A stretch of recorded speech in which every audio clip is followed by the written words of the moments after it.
ഉള്ളവരും ബുദ്ധിജീവികളും രാഷ്ട്രീയ പ്രവർത്തകരും ഒക്കെ സംസാരിച്ചു. അതിലൊന്നും പെടാത്ത വെറും സാധാരണക്കാരനായ ഞാനാണ്.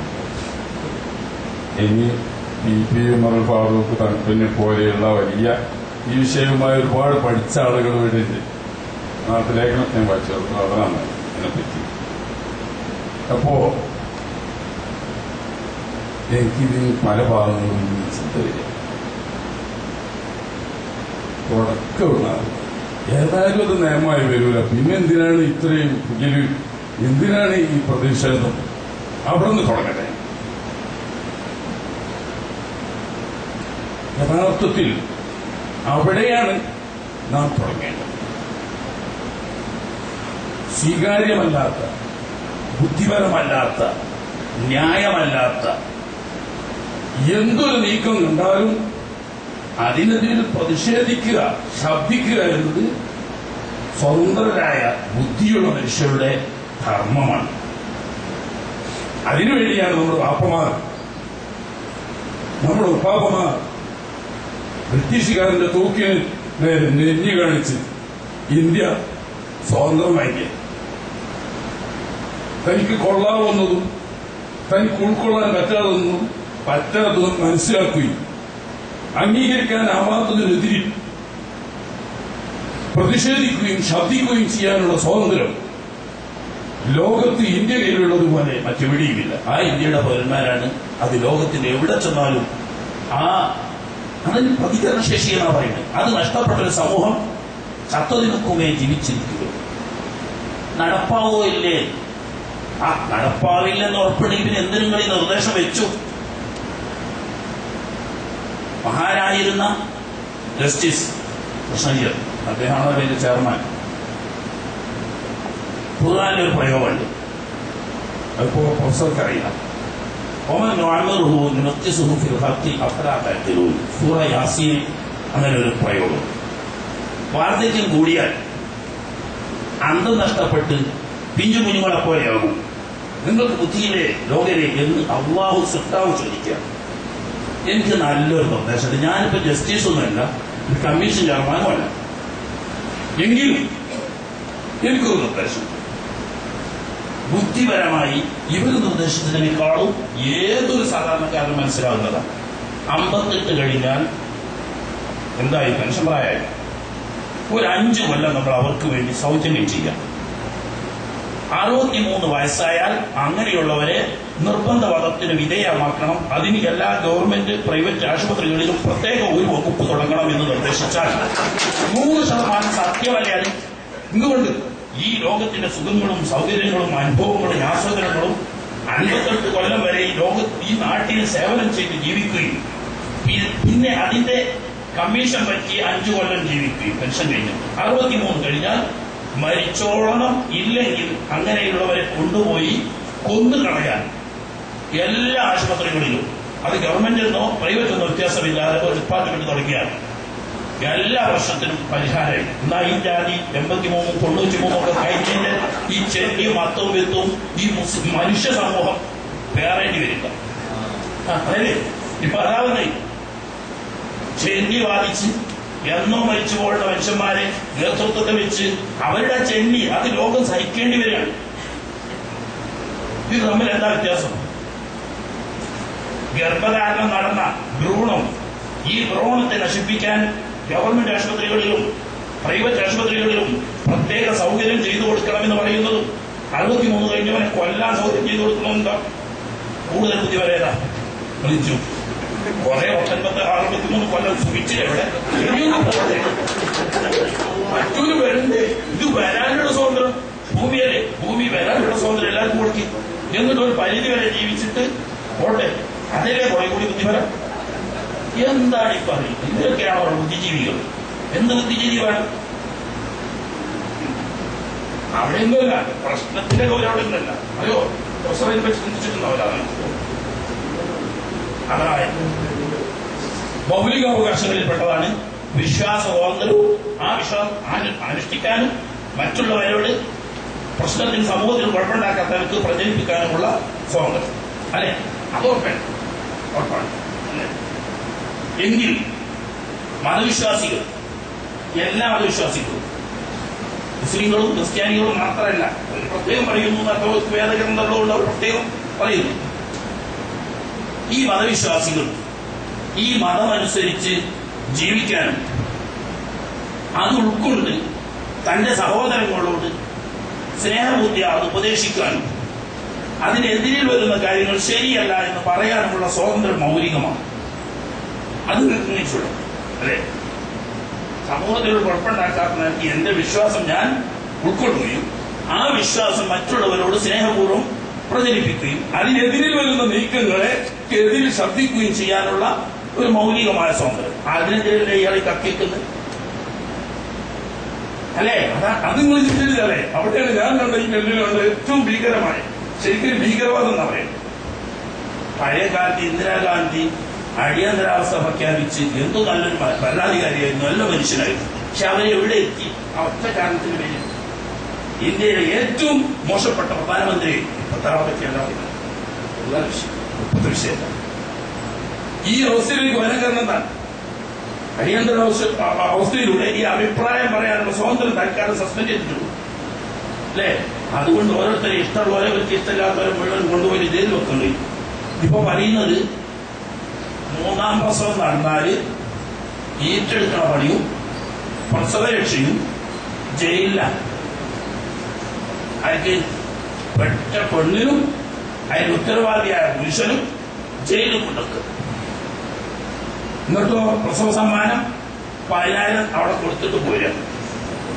പക്ഷേ ഒരു പരിഷ്കൃത സമൂഹത്തിൽ നിന്നുണ്ടാകുന്ന നിർദ്ദേശമാണ്. ഞാൻ ചോദിക്കട്ടെ, ഒരു പ്രസവത്തിന് 4 ഒപ്പം ഇതിനിടയ്ക്ക് ഇവിടെ ഉണ്ടായി, ഈ പെണ്ണിന് കഴിയുന്നുണ്ട്. ഇതുണ്ടാവില്ലെന്ന് പറയാൻ പറ്റുമോ? മലയാളത്തിൽ അല്ലെങ്കിൽ ആദ്യം അങ്ങനെ ഉണ്ട്, മലയാളത്തിൽ ഒറ്റ പെണ്ണും 8 പ്രസവിക്കാൻ പാടില്ല. എല്ലാം 8 പ്രസവിച്ച് 4 പോയി.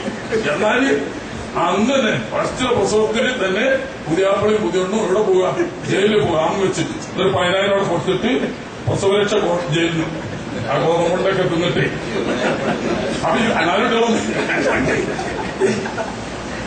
ഇതൊക്കെ വിധികൾ നിർദ്ദേശിക്കുന്ന നിർദ്ദേശം എന്നാൽ അതൊന്നുമല്ല പ്രശ്നം. എന്നിട്ട് പറയുന്നത് ഇതിനെതിരിൽ മതവിശ്വാസികൾ ശബ്ദിക്കുകയാണെങ്കിൽ മതവിശ്വാസികൾ സ്വാഭാവികമായും മുസ്ലിം പണ്ഡിതന്മാർ അതിനെതിരെ നിങ്ങൾ എന്തൊക്കെ പറഞ്ഞാലും ബ്രിട്ടീഷുകാരന്റെ തോക്കിനെതിരെ പെരുമാറ് കാട്ടിയ മുസ്ലിം പണ്ഡിതന്മാരും അതുപോലെ തന്നെ ക്രിസ്തവ സമുദായത്തിന് നേതൃത്വം നൽകുന്ന പുരോഹിതന്മാരും ആരൊക്കെ എന്തൊക്കെ പറഞ്ഞാലും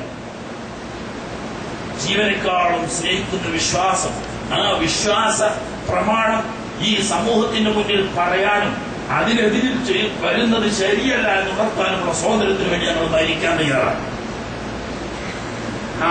ആളെ പിടിച്ചിട്ട് ജയിലിൽ വെക്കണം, 10,000 രൂപ ഫൈന്, അതല്ലെങ്കിൽ 3 മാസം ജയിലിൽ. ജയിലിൽ ആളുണ്ടാവും, ചെലവിന് കൊടുക്കാം, അതിന് വേണ്ടി വേറെ എന്തെങ്കിലും ചെയ്യേണ്ടി വരും. കാരണം ഇപ്പൊ തന്നെ സാമ്പത്തികമായ പ്രശ്നം ദാരിദ്ര്യം കൊണ്ടാണല്ലോ. ഈ പള്ളിയച്ഛന്മാരെയും ഈ മുസ്ലിം പണ്ഡിതന്മാരെയും മുഴുവൻ കൂടി ജയിലിൽ കൊണ്ടുവച്ചാൽ ഇവർക്ക് 3 ദിവസം കൂടി ചോറ് കൊടുക്കണ്ടേ? അതിന്റെ എവിടെയെങ്കിലും സൗദി അറേബ്യയിൽ മറ്റെവിടെയെങ്കിലും സഹായം വാങ്ങിയത്? അല്ലെങ്കിൽ ചിന്തിച്ചു നോക്കി, കേരളത്തിന്റെ ദാരിദ്ര്യം ഇന്ത്യയിലെ മറ്റു സ്റ്റേറ്റുകളെക്കാൾ വളരെ പിന്നെയും പുരോഗതിയിൽ, അടിസ്ഥാന പുരോഗതിയിൽ ഏറ്റവും മുന്നിൽ നിൽക്കുന്ന എന്തുകൊണ്ടാണ്? ഗവൺമെന്റുകളുടെ ബുദ്ധിപരമായ നീക്കം കൊണ്ട് ഒന്നുമല്ല. സമൂഹത്തിൽ പറഞ്ഞേക്ക് 50 ലക്ഷത്തിലധികം വരുന്ന മലയാളി മക്കൾ ജനിച്ച നാടിന് നാട് വിട്ടുപോയിട്ട് രക്തം വിയർപ്പാക്കി അധ്വാനിച്ചിട്ടുണ്ടാണ്. വിയർപ്പിന്റെ ഭാഗം ഒരു വലിയ പേമാരി പോലെ നമ്മുടെ നാട്ടിലേക്ക് വർഷിക്കുകയും അതൊരു വലിയ വെള്ളപ്പൊക്കമായി മാറുകയും ചെയ്ത അതിന്റെ അനുരണങ്ങളാണ് യഥാർത്ഥത്തിൽ അടിസ്ഥാന പുരോഗതിയുടെ മുഖ്യ ലക്ഷ്യം. അല്ലെന്ന് നിഷേധിച്ചിട്ട് കാര്യമില്ല. പഴയ കാലത്ത് പറയാം മലപ്പുറത്ത് വിദ്യാഭ്യാസമില്ല. മലപ്പുറത്ത് വിദ്യാഭ്യാസം ഇല്ലാതിരിക്കാണ്ട കാരണം അത് പാവങ്ങളാണ്. മലപ്പുറം ജില്ലയിലെ 90% സ്കൂളിലേക്കാൻ പുസ്തകവും യൂണിഫോം വാങ്ങിക്കൊടുക്കാൻ കഴിവുള്ള രക്ഷിതാക്കളില്ല. ഇന്ന് അതേ സമയത്ത് ഗൾഫ് നാടുകളിൽ അവിടെ പോയി അധ്വാനിച്ച് വിയർപ്പൊഴുക്കി 10 കാശ് ഉണ്ടായപ്പോൾ നമ്മളെ മക്കളെ പഠിപ്പിക്കണം. മുമ്പേന്റെ രക്ഷിതാക്കൾക്ക് ആഗ്രഹം, പക്ഷെ അവരെ കഴിവില്ലായിരുന്നു. ഇന്ന് കഴിവുണ്ടായപ്പോൾ പഠിപ്പിക്കാൻ തുടങ്ങി. അതുകൊണ്ട് തന്നെ മറ്റെല്ലാ ജില്ലകളോടും തുല്യമായി മത്സരിക്കാൻ മലപ്പുറം ജില്ലയിൽ യോഗ്യമായതും ഒരു വേള പലപ്പോഴും അതിന്റെ മുന്നിൽ നിൽക്കുന്നതുമൊക്കെ വിദേശത്ത് പോയി അധ്വാനിച്ച് കാശുണ്ടാക്കിക്കൊണ്ട്, അല്ലെങ്കിൽ നിങ്ങൾ ചിന്തിക്കും, ബുദ്ധിയുള്ളവർക്കൊക്കെ കുറച്ച് ചിന്തിക്കാൻ പറ്റും. ഇന്ത്യയുടെ ദേശീയ വരുമാനത്തിൽ വിദേശ നാണയത്തിനുള്ള സ്വാധീനം പറയേണ്ട ആവശ്യമില്ലല്ലോ. ഇന്ത്യയുടെ പുരോഗതിയിൽ ഏറ്റവും സ്വാധീനം ചെലുത്തുന്ന ഒരു ഭാഗമാവുന്ന വിദേശ, ഏത് രാജ്യത്തിനും നിലനിൽക്കണമെങ്കിൽ അത് വേണം. ഇവർക്ക് വരക്ക മക്കുമതിയുണ്ട്, വേറെ ഒന്നും ഇല്ലെങ്കിൽ വേണ്ട, ഒരു നിലക്കും അതിന് മാത്രം വിദേശ നാണയം ഇവിടെ വന്നു വീഴും. നമുക്കങ്ങനെ ഇല്ലല്ലോ. അതേ സമയത്ത് ഇന്ത്യയുടെ വിദേശ നാണയത്തിന്റെ 3/4 ഭാഗവും വരുന്നത് നമ്മളെ പോലത്തെ പാവപ്പെട്ട മനുഷ്യന്മാർ വിദേശത്ത് പോയി അധ്വാനിക്കുന്നതാണ്. മനുഷ്യശക്തിയാണ്. നമുക്ക് കയറ്റുമതി ചെയ്യാനുള്ള ഏറ്റവും നല്ല സമ്പത്ത് മനുഷ്യശക്തിയാണ്. ഈ മനുഷ്യശക്തി കയറ്റുമതി ചെയ്തിട്ടാണ് യഥാർത്ഥത്തിൽ ഈ സമ്പത്തിന്റെ ബഹുകോടികൾ കേരളവും ഇന്ത്യയും നേടിക്കൊണ്ടിരിക്കുന്നത്. ഇതെല്ലാം രണ്ടാവുമ്പോ മുറിച്ചാപ്പിന് പോരാണ്ടാവുക. പോരാ മുമ്പൊക്കെ ഞങ്ങൾ പറയാം പൂളകുത്ത് കഴിക്കാം. പൂളകുത്ത് കപ്പ ഒരുപാടുകൾ നമ്മളവിടെ മലപ്പുറം ഭാഷയിൽ പറഞ്ഞ പൂളകുത്തി. ഈ പൂള എന്റെ കുത്തിയിട്ട് അത് ഇന്ന് പൂളകുത്താൻ സ്ഥലമില്ല. ഇന്ന് നാട്ടില് അവിടെ എങ്ങനെ നിന്നാൽ ഒരു വീട്ടിൽ നിന്ന് ഒരാള് അല്ലെങ്കിൽ രണ്ടാള് അല്ലെങ്കിൽ മൂന്നാള് വിദേശത്ത് അധ്വാനിക്കുന്നു, അവരും ജീവിക്കുന്നു. നാട്ടിൽ മനുഷ്യരില്ലാതിരുന്നാലും ആകെ ഒരാളേ ഉള്ളൂ. അതൊക്കെ സാധാരണ മുസ്ലിം എന്ന നിലയ്ക്ക് ഉള്ള ചിന്താധാര. അതുകൊണ്ട് ഞാൻ കടന്നു തരാം. അത് കുറച്ച് ചില കാര്യങ്ങൾ നോക്കാം. നേരത്തെ പറഞ്ഞതുപോലെ ഈ ലോകം തന്നെ സൃഷ്ടിച്ചത് ഒരു സൃഷ്ടാവായ അല്ലാഹുവാണ്. അവനാണ് ഇവിടെ മനുഷ്യനെ സൃഷ്ടിച്ചത്. ഈ ഭൂമിയിലേക്ക് മനുഷ്യനെ സൃഷ്ടിച്ചയക്കുമ്പോൾ ഖുർആൻ നമ്മോട് സംസാരിക്കുന്നു, വജഅൽനാ ലക്കും ഫീഹാ മആയിശ വമൻ ലസ്തും ലഹു ബിറാസിഖീൻ. ഈ ലോകത്ത് എത്ര കോടി ജനങ്ങൾ വന്നാലും മനുഷ്യന് ജീവിക്കാൻ ആവശ്യമായ വിഭവങ്ങൾ അത് ഈ ഭൂമിയിൽ അല്ലാഹു സജ്ജീകരിച്ചിരിക്കുന്നു. വജഅൽനാ ലക്കും ഫീഹാ മആയിശ. മനുഷ്യവർഗത്തിന് ഈ ലോകത്തിൽ ജീവിക്കാൻ വേണ്ട വിഭവം നാം ഒരുക്കിയിരിക്കുന്നു. ആ വിഭവം ശാസ്ത്രീയമായി ചൂഷണം ചെയ്യുകയാണ് വേണ്ടത്. ശാസ്ത്രീയമായി വിഭവം സമാഹരിച്ച് അത് ചൂഷണം ചെയ്ത് എടുത്ത് അത് ശാസ്ത്രീയമായി ജനങ്ങൾക്ക് യഥാസമയത്ത് യഥാവിധി എത്തിക്കാനുള്ള ശ്രദ്ധ ഗവൺമെന്റുകൾ വെക്കുകയും അതിനുവേണ്ടി ജനങ്ങൾ ഉണർന്നു പ്രവർത്തിക്കുകയും ചെയ്താൽ ഇവിടെ ദാരിദ്ര്യം എന്നൊന്ന് ഈ ലോകത്തില്ല. അതിനൊന്നും നമുക്കാവില്ല. നമ്മളെന്താവുക ആണെ കുറച്ചാണ്. ഓക്കെ, നിങ്ങൾ അതെന്നെ വേണമെങ്കിൽ ഞാൻ പറഞ്ഞ നിർദ്ദേശം കുറച്ചുകൂടി നല്ല 63 ഇന്ത്യ വരെ മുഴുവനാണ് ചിന്തിക്കുക. ഒന്നുമുണ്ട്, വൃദ്ധസദനങ്ങൾ ഉണ്ടാക്കാതെ കഴിയോ തന്നെയാണ്. പ്രായത്തിൽ അവന് അധ്വാനിക്കാൻ കഴിയൂല. ചെറുപ്പക്കാരെ അധ്വാനിച്ചുണ്ടാക്കുന്ന ഇപ്പം ഇവർ ഇരുന്നിട്ട് ആസ്വദിക്കുക സുഖിക്കുക, അത് ഒഴിഞ്ഞും കിട്ടുമല്ലോ. അധ്വാനിക്കുന്നവൻ കഴിക്കട്ടെ, അധ്വാനിക്കാത്തവൻ പോട്ടെ. അന്ന് കുഞ്ഞുങ്ങൾ അധ്വാനിക്കുന്നില്ല. അവർ നാളെ അധ്വാനിക്കും, ഇന്നല്ലെങ്കിൽ നാളെ അധ്വാനിക്കും. ഈ വൃദ്ധന്മാർ നാളെ അധ്വാനിക്കില്ല, അവര് പോട്ടെ. അവർക്ക് ഇരുമ്പിന്റെ വിലക്ക് തൂക്കി വെക്കുക, അതാണ് കുറച്ചുകൂടി നല്ലത്.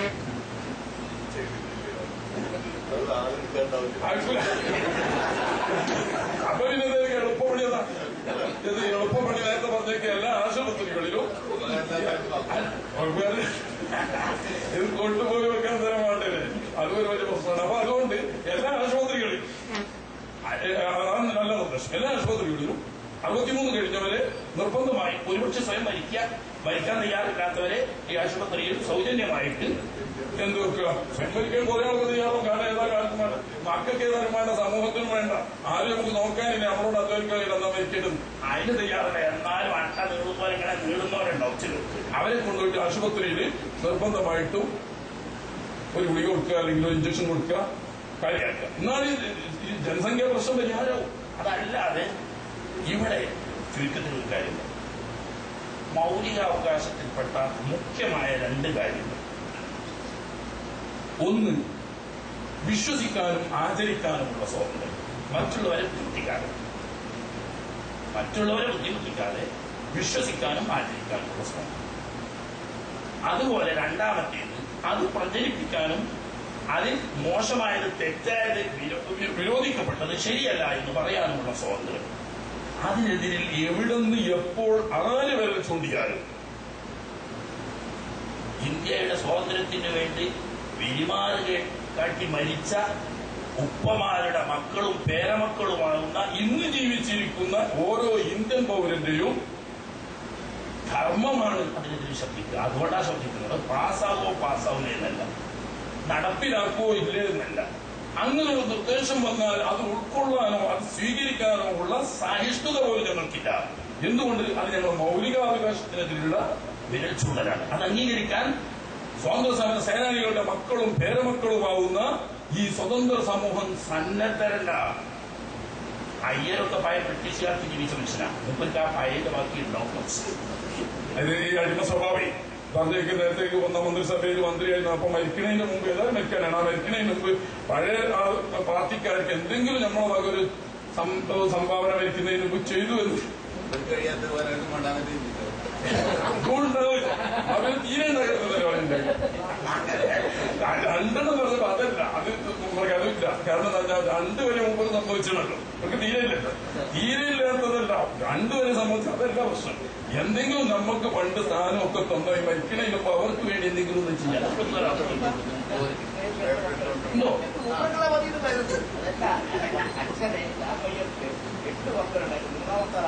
അതാണ് ശരിക്കും പറയാം. അതാണ് കാരണം ഈ ബാപ്പ അച്ഛന് 2 മക്കളെ ഉള്ളുവരുന്നെങ്കിൽ സ്വത്ത് മുഴുവൻ രണ്ടാൾക്ക് കിട്ടുമല്ലോ. ഈ 6 കോരി വെച്ച് പോലെ എന്നത് ആ അസൂയുണ്ടോ എന്തോ ആണ്. ഏതായാലും ഈ അവസാന കാലത്തായിപ്പോ നല്ലൊരു മനുഷ്യനാണ്. അങ്ങനെ മോശമായി കാണുന്നു എനിക്കറിയാൻ പറ്റി. അത് നല്ലൊരു മനുഷ്യനാണ്, വളരെ നല്ല ബുദ്ധിജീവിയാണെന്ന് മാത്രമല്ല സാമൂഹികമായി ഒരുപാട് നല്ല കാര്യങ്ങൾക്ക് വളരെ ശക്തമായി ശബ്ദിക്കുകയും എഴുതുകയും പ്രവർത്തിക്കുകയും ഒക്കെ ചെയ്ത ഒരു നല്ല മനുഷ്യനാണ്. പക്ഷെ ഇപ്പൊ ഞാൻ ആദ്യം പറഞ്ഞ പ്രശ്നമുള്ളത് വാർദ്ധക്യം കൂടുമ്പോൾ പിന്നെ കുഞ്ഞുമക്കളെ പോലെ ചെറുപ്രായത്തിലേക്ക് തിരിച്ചു വരും. അതിന് ഞങ്ങളെ മലപ്പുറം ഭാഷയിൽ പറയാൻ ചെന്നിയാകാം. അന്തോമുത്തോന്നവരെ ഓരോ പറഞ്ഞു, ഞങ്ങളുടെ ഭാഗത്ത് പോലെ ചെന്നിയാകാം. അവിടെ ചെന്നിയാണ്. അപ്പൊ അതുകൊണ്ട് നമ്മൾ ബഹുമാനക്കുറവൊന്നും കരുതുന്നില്ല. ആളെ നമ്മൾ ബഹുമാനിക്കുന്നുണ്ട്. ഒരു വലിയ ആദരണീയര മനുഷ്യനാണ്. പക്ഷേ ഈ നിർദ്ദേശം ഒരു വലിയ പ്രശ്നം എന്ന് പറഞ്ഞാൽ അഭിപ്രായ സ്വാതന്ത്ര്യം, മതപ്രചരണ സ്വാതന്ത്ര്യത്തിന് എതിരെയുള്ള വിരൽ ചൂണ്ടൽ ശക്തമായ എതിരുണ്ട്. അപ്പൊ നേരത്തെ പറഞ്ഞേക്കാം, അതൊരു വിഷയമാണ്. 60കളിൽ തുടങ്ങിയതാണല്ലോ ഈ കുടുംബാസൂത്രണം. അന്നും ഇതിനെതിരെ ശബ്ദിച്ചിട്ടുണ്ട്. പക്ഷേ ഇത്ര ശക്തമായി ശബ്ദിച്ചിട്ട് അന്ന് എല്ലാ പള്ളികളിലും അതിനെതിരെ ശബ്ദിച്ചിട്ടുണ്ട്, എല്ലാ വേദികളും അതിനെതിരെ ശബ്ദിച്ചിട്ടുണ്ട്. പക്ഷേ അതൊരു സംഘടിത പ്രക്ഷോഭമായി മുന്നേറാതിരിക്കാൻ കാരണം അതിനെ പ്രോത്സാഹിപ്പിക്കുന്നേ ഉള്ളൂയിരുന്നു. അന്നൊക്കെ പ്രോത്സാഹിപ്പിക്കുന്നുള്ളൂയിരുന്നു. അതിനെതിരെ പ്രചരിപ്പിക്കാൻ പറ്റുകയും ചെയ്യുമായിരുന്നു. ഇത് നിർബന്ധിക്കുകയാണ്. അതുകൊണ്ടാണല്ലോ മറിച്ചായ ശിക്ഷിക്കുന്നു പറയുന്നത്. നിർബന്ധിക്കപ്പെടുകയാണ്. അതോടുകൂടി അത് ശരിയല്ലെന്ന് പറയുന്നവരെ അഭിപ്രായ സ്വാതന്ത്ര്യത്തിന് കൂച്ചുവിലങ്ങിട്ട് മിശ്രമാക്കുകയാണ്. ഈ 2 മർമ്മഭാഗങ്ങളാണത് ഇതിന്റെ പ്രശ്നം.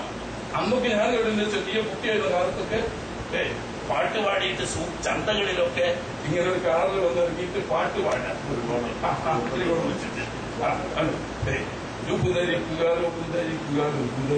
ചേച്ചിമാരെ നെറുമ്പ് കണ്ടിക്കുക ചേട്ടന്മാരെ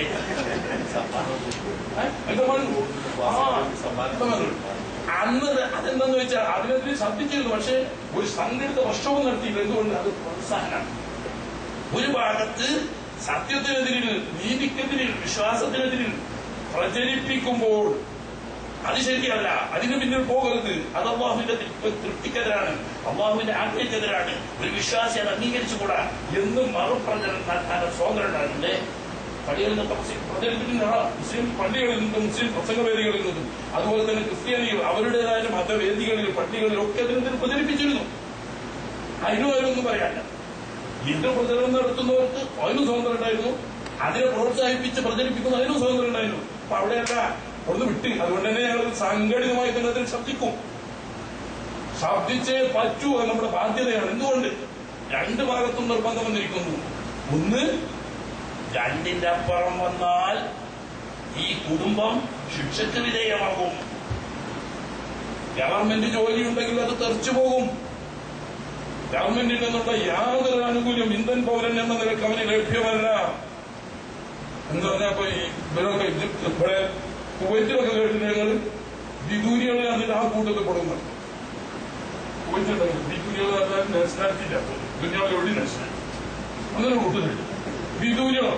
അതിനെ പറഞ്ഞതിനർത്ഥം മൂന്നാമതൊരു കുട്ടി ജനിച്ചാൽ ഗവൺമെന്റിന്റെ യാതൊരു ആനുകൂല്യം അയാൾക്കില്ലെന്ന് പറഞ്ഞാൽ ഏറ്റവും ചുരുങ്ങിയത് ഒരു ഇന്ത്യൻ പൗരൻ എന്നൊരു പാസ്പോർട്ടിന് പോലും ഇയാൾ അവകാശിയല്ല. റേഷൻ കാർഡിൽ പേര് ചേർക്കാൻ സാധ്യമല്ല. ആശുപത്രിയിൽ പോയാൽ ഇന്ത്യൻ പൗരൻ എന്നതിനുള്ള യാതൊരു ആനുകൂല്യം അവിടെ നിന്ന് ലഭിക്കില്ല. മുൻകൈ ഗവൺമെന്റിന് ഒരു തരത്തിലുള്ള ആനുകൂല്യവുമില്ല എന്ന് പറഞ്ഞാൽ കുവൈറ്റികളുടെ അവിടെ പറയുന്ന വിദൂരികൾ ഇന്ത്യയിൽ ശ്രദ്ധിക്കപ്പെടും. ഇതിനെ ശ്രദ്ധിക്കണ്ടേ? നാഷണാലിറ്റി ഇല്ലാത്ത പിന്നെ സൗദി അറേബ്യ കയറ്റിട്ട് എവിടേക്കോ ഹിന്ദി പറഞ്ഞാൽ ഒരു രക്ഷയില്ല.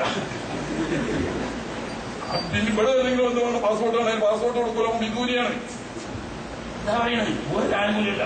അല്ല, ഈ കുട്ടി ജനിച്ചതിന്റെ പേര് എപ്പോഴോ ഭാര്യയല്ലേ എന്ന നിലക്ക് ദൈവം തമ്പുരാൻ അനുവദിച്ചതിന്റെ പേര് ശാരീരിക ബന്ധത്തിൽ ഏർപ്പെട്ടുപോയി. അതിന്റെ അപ്പുറം ഒരു കുറ്റവും ചെയ്തിട്ടില്ല. ഭാര്യ ഗർഭം ധരിച്ചു, ഇവനെ ഗർഭം ധരിച്ചു അല്ലല്ലോ. എന്നാ പിന്നെ നിങ്ങൾ പറയും 2 കുട്ടിയെ പിന്നെ ഓളം പാർട്ടിക്ക് തിരിച്ചു നോക്കാൻ പാടില്ല. 3 ചെടി വരക്കയച്ചാണ്. അങ്ങനെ നിയമമുണ്ട. 2 കുട്ടികളായാൽ പിന്നെ ആ ഭാര്യയെ 3 തലാക്കും ചെല്ലി വീട്ടിൽ കഴിക്കാം. കിട്ടിയല്ലോ ഞങ്ങളെ പിന്നെ ഒരിക്കൽ തിരിച്ചെടുക്കാൻ പറ്റില്ല. 3 ചെടികൾ പച്ചപ്പോയി. എന്നാ പിന്നെ കുട്ടികളുടെ പ്രശ്നമില്ല. കാരണം പിന്നെ തൊടാൻ പറ്റില്ല. അല്ല, അരിവങ്ങൾ കഴിച്ച് അവർക്ക് നടന്നോട്ടുക. അത് നടന്ന് ഇവിടെ ഗർഭിണിയായി. ഇയാള് ജില്ലാ കളക്ടറാണ്. പിറ്റേന്ന് ഭാര്യ പ്രസവിച്ചതിന്റെ പിറ്റേന്ന് ഇയാൾക്ക് എന്താ നോട്ടീസ് എത്തിയെന്താ ജോലിയില്ല. എന്താ? 3ാമത്തെ കുട്ടി ജനിച്ചു. ഇനി ഗവൺമെന്റ് ഉദ്യോഗത്തിൽ നിങ്ങൾക്ക് തുടരാൻ അധികാരമില്ല. ഇയാളെ കളക്ടർപടി പോയി. ഇവിടെ നഴ്സറിന്റെ ജോലി ഉണ്ടായിരുന്നു. എന്താ പറഞ്ഞ ഓർഡും കഴിഞ്ഞു. അടുത്ത 2 കുട്ടികൾക്ക് ഞാൻ അരി കൊടുക്കുക. 3ാമത്തെ പോട്ടെ. ഇയാളെ പണി പോയില്ലേ? ഓളെ പണി ജോലി പോയില്ലേ? ജോലിയില്ലല്ലോ. ഗവൺമെന്റിൽ ജോലിയിൽ നിർത്താൻ പാടില്ല, ഒഴിവാക്കണം. ഞാൻ ഈ കുട്ടികളെ നല്ലോണം പഠിപ്പിച്ച് പറ്റുള്ള പൈസ കൊണ്ട് പഠിപ്പിച്ച് നല്ലൊരു സ്ഥാനത്ത് എത്തിച്ച് കുട്ടികൾക്ക് ജോലി എടുക്കാനാണ് ഞാൻ 3 കുട്ടികളെ കൊടുത്തിട്ടാണ്. 3ാമത്തെ കുട്ടിക്ക് ഏതായാലും ഇല്ല. മറ്റും പോയിട്ട് ഞാൻ 2ാമത്തെ കുടിക്കും. കുറച്ച് സാധനം കൂടിയാണെങ്കിൽ ഓം വേഗപ്പെട്ടു. 2ാമത്തെ കളവ് പറഞ്ഞാൽ ജോലിയാക്കി അത് കിട്ടുക. കിട്ടൂല. ഇവിടെ പൗരത്വമില്ല. വിശ്വാസം സാമൂഹ്യ പ്രശ്നങ്ങൾക്ക് പരിഹാരമാണ്. യഥാർത്ഥ സത്യമായ വിശ്വാസമായിരിക്കണം. അതായത് മനുഷ്യരെല്ലാം എന്നല്ല, അതൊരു ചെറിയ സങ്കുചിത കാഴ്ച. സൃഷ്ടികളെല്ലാം ഒരു ദൈവത്തിന്റെ സൃഷ്ടിയാണ്. ആദ്യം അതാണ് ഒരു മുസ്ലിം വിശ്വസിക്കുന്നത്. അങ്ങനെ തന്നെ ആയിരിക്കും. നിങ്ങൾ ക്രിസ്ത്യാനി അങ്ങനെ തന്നെയല്ലേ വിശ്വസിക്കുന്നത്?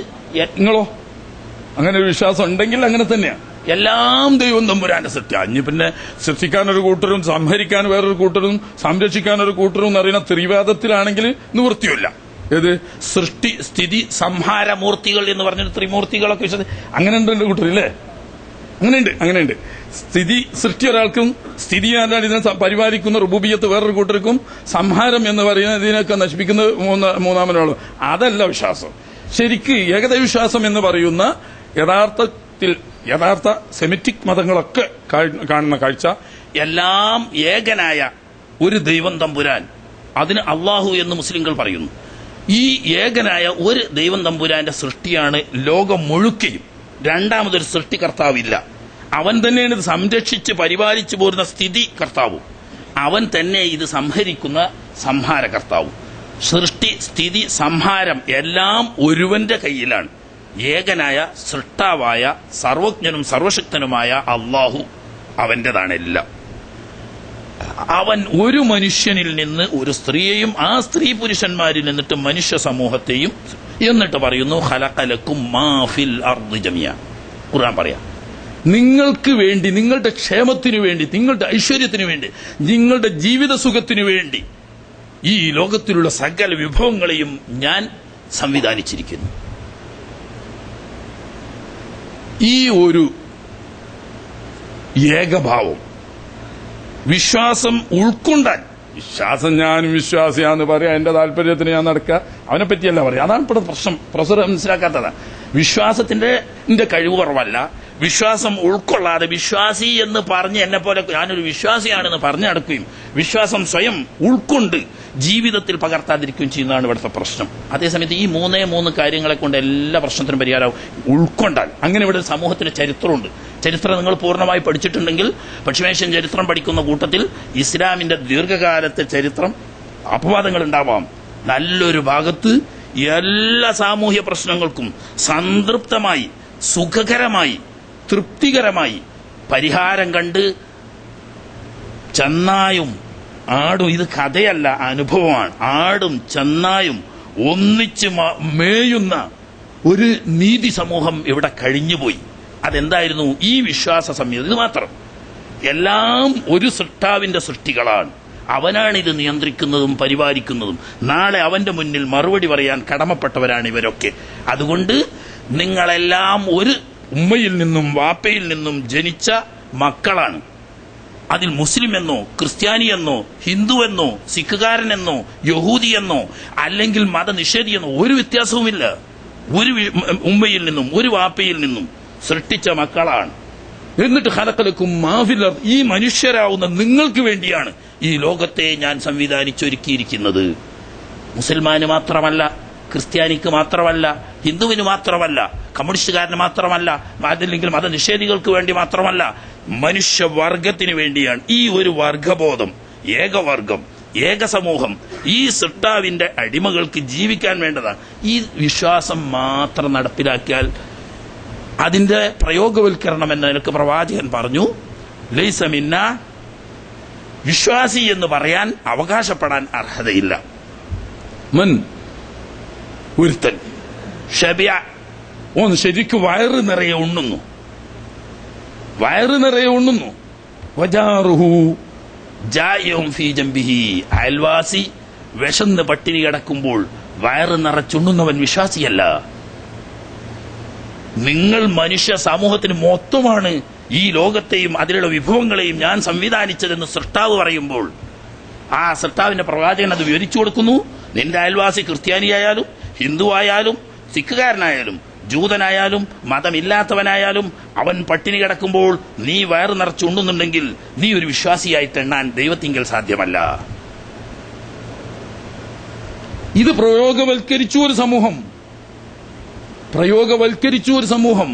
അവിടെ നീതി വിളയാടി, സമത്വം വ്യക്തമായി. പക്ഷേ ഇന്ന് 150 കോടി അല്ലെങ്കിൽ 140 കോടി മുസ്ലിങ്ങൾ ലോകത്തുണ്ടെന്ന് പറയുന്നു. നാമമാത്രം. ലോകത്തെ ഏറ്റവും വലിയ സമൂഹം ക്രിസ്ത്യാനികളാണെന്ന് പറയുന്നു. പക്ഷെ യഥാർത്ഥത്തിൽ ക്രിസ്തുവിനെ ഉൾക്കൊണ്ട് എത്ര ആളുകളുണ്ട്? അല്ലേ? അവിടെയാ പ്രശ്നം. ഇസ്ലാം അംഗീകരിക്കുന്നു, ഞാൻ മുസ്ലിമാണെന്ന് പറയുന്ന ബഹുകോടികളുണ്ട്. പക്ഷേ വിശ്വാസം ഉൾക്കൊണ്ടിട്ടില്ല. അത് ഉൾക്കൊണ്ടാൽ വിശ്വാസം എല്ലാ സാമൂഹ്യ പ്രശ്നങ്ങൾക്കും അന്തിമമായ പരിഹാരമാണ്.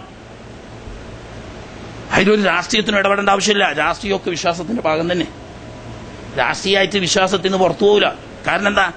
ഈ മനുഷ്യന്റെ നന്മ, മുസ്ലിമിന്റെ നന്മ എന്നല്ല, ഹിന്ദുവിന്റെ നന്മ എന്നല്ല, ക്രിസ്ത്യാനിയുടെ നന്മ എന്നല്ല, മനുഷ്യന്റെ നന്മ, അവന്റെ ക്ഷേമം, അവന്റെ ഐശ്വര്യം, അവന്റെ സമാധാനം, ഇതിനു വേണ്ടിയാണ് ഈ ലോകം സംവിധാനിച്ചത്.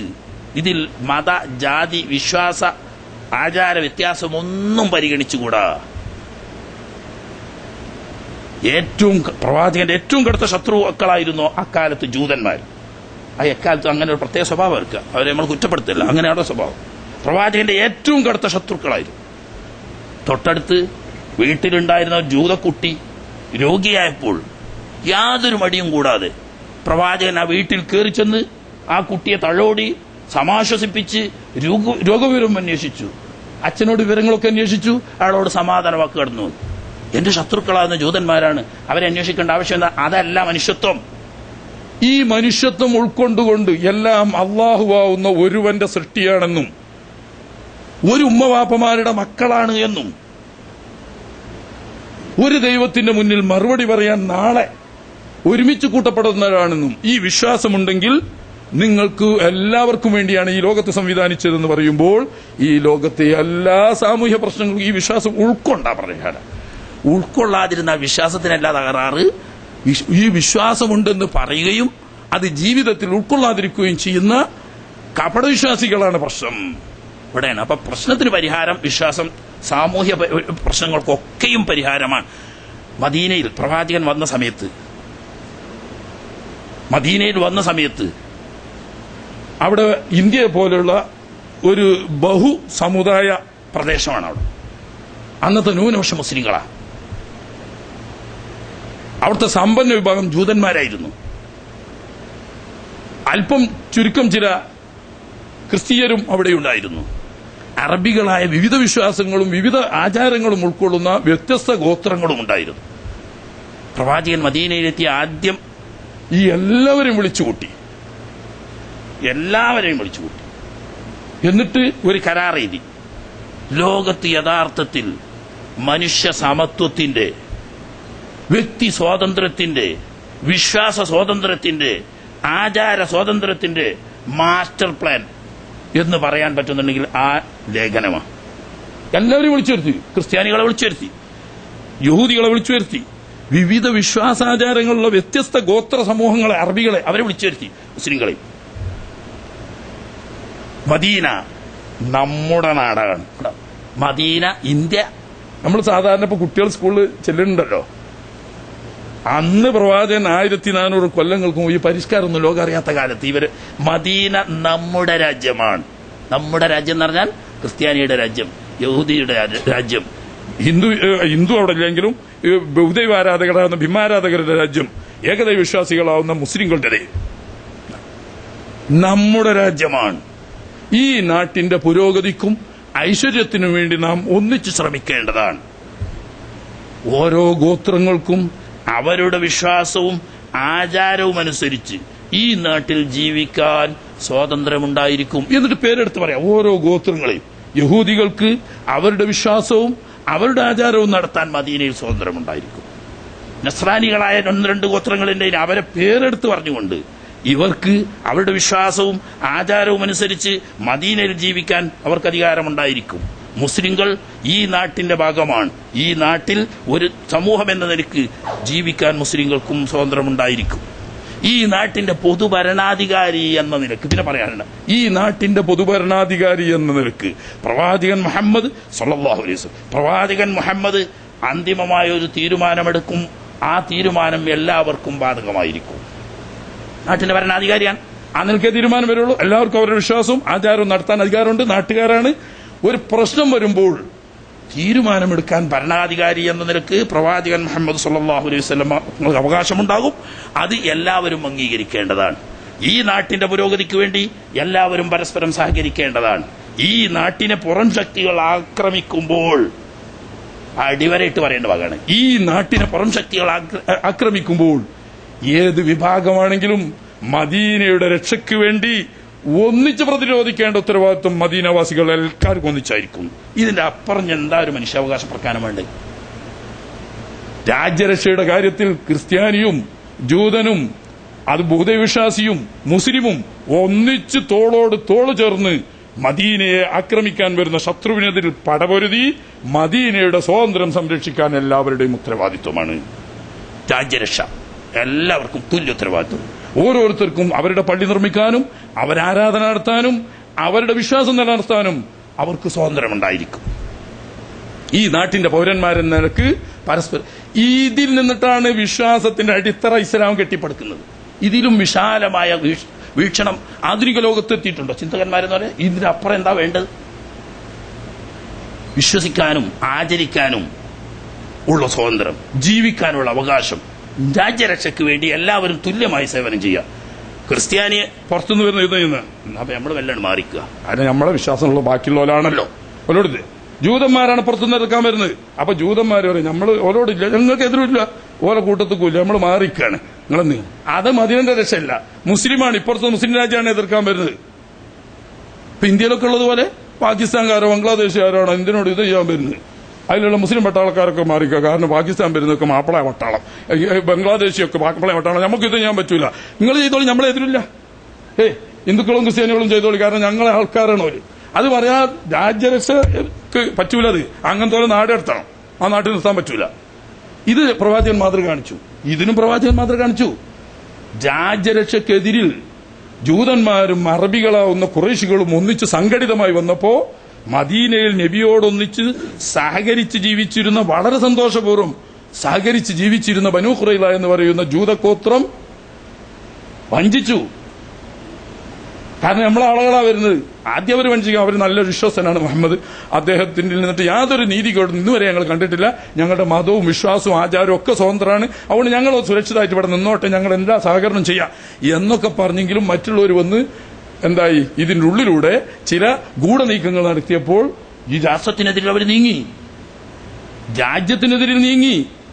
പക്ഷേ തന്ത്രപൂർവമുള്ള സൈനിക നീക്കത്തിലൂടെ പുറം ശത്രുവിനെ പരാജയപ്പെടുത്തി മുസ്ലിം സൈന്യം വിജയം നേടി.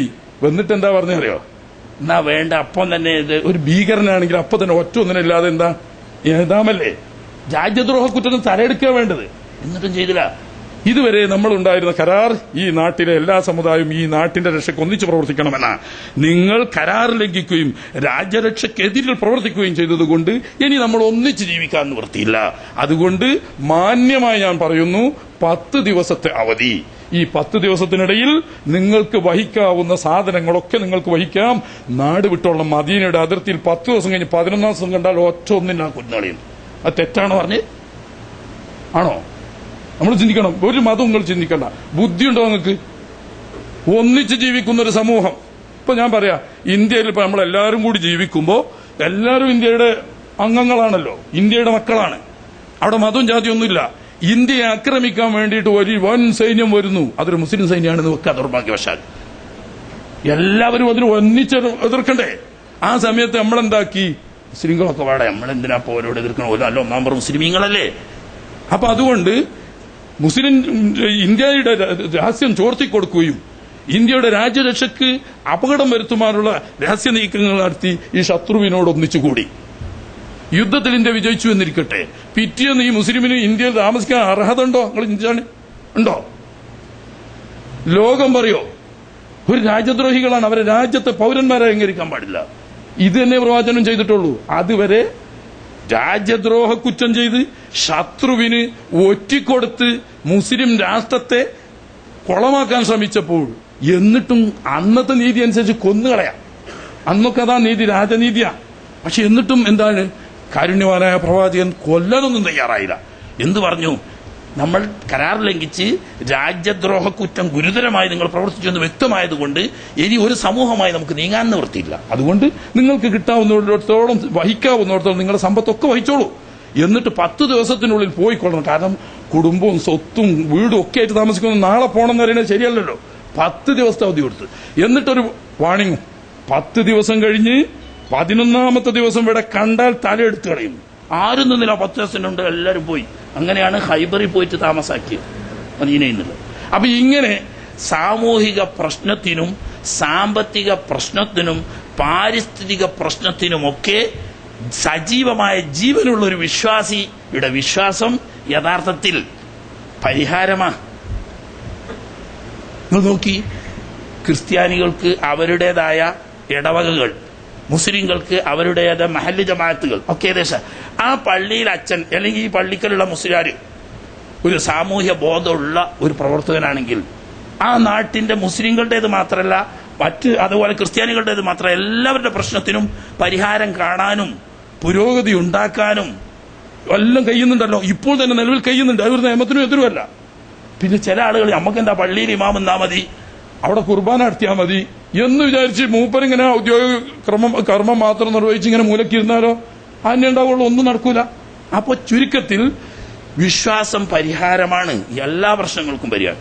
ഇപ്പൊ കാര്യമായിട്ട് വലിയ സമയമില്ലേ, കാര്യമായിട്ട് വലിയൊരു കേസ് പറഞ്ഞ് പാരിസ്ഥിതിക പ്രശ്നം ഈ കുമ്മാമൊക്കെ കൊണ്ടുപോയിട്ട് പുറത്ത് തള്ളുന്നു. കുട്ടിയൊക്കെ അപ്പൊ ഈ കുമ്മാമൊക്കെ ഉണ്ടാല്